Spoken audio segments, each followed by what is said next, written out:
流入黑龜路。人見低流，鬼嘅目的。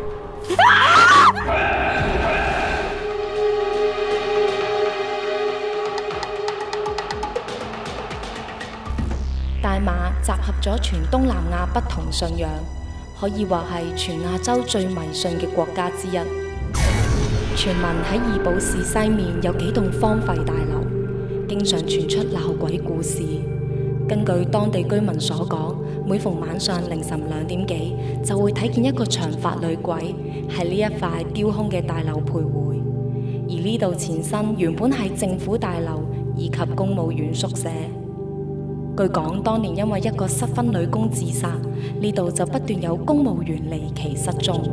其後政府因為群眾壓力之下，亦低調進行搬遷，逐漸呢度就變成荒廢嘅大樓。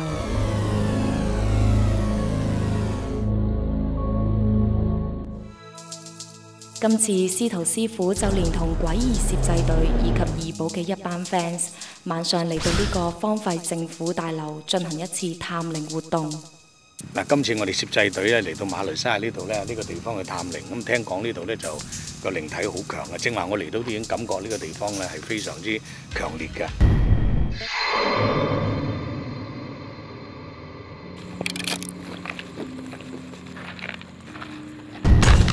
我頭先俾我自己個影嚇到。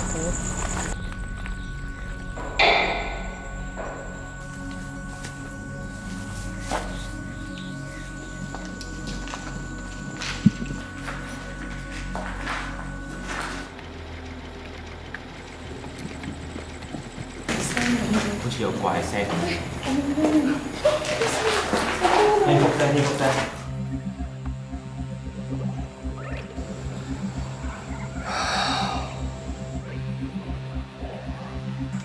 我哋唔可以過指示出去喎。喂，向跌咗！師傅，向跌咗啦！我行翻落出去。師傅！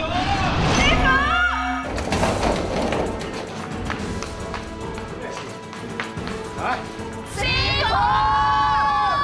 我哋自己衝過去嗰個安全屋嗰度，你過去睇呢場啊！咪嘈！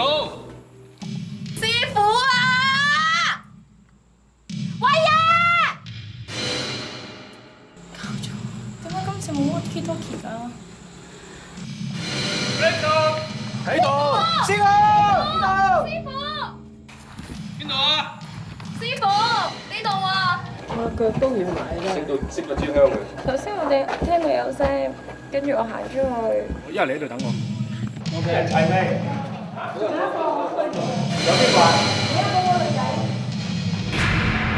俾人同佢講，阿師傅同佢帶佢過去，即刻捉兩個，佢兩個喺邊度嚟㗎？唔知啊，上咗樓我唔知道喎。師傅嗌走啦。師傅啊！係啊。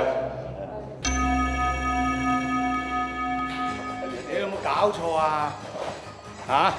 叫人嚟得隊嗰個女仔自己個人嚇傻晒喺下面嗰度，咁你哋走咗，你有冇搞錯？你哋而家，因為你哋去保護佢㗎嘛，而家出咗事啊嘛。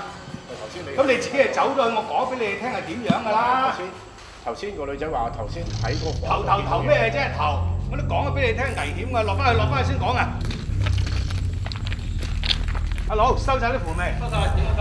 仲有10分鐘啊！指示啊！即刻要整晒離開呢個地方嚇。係。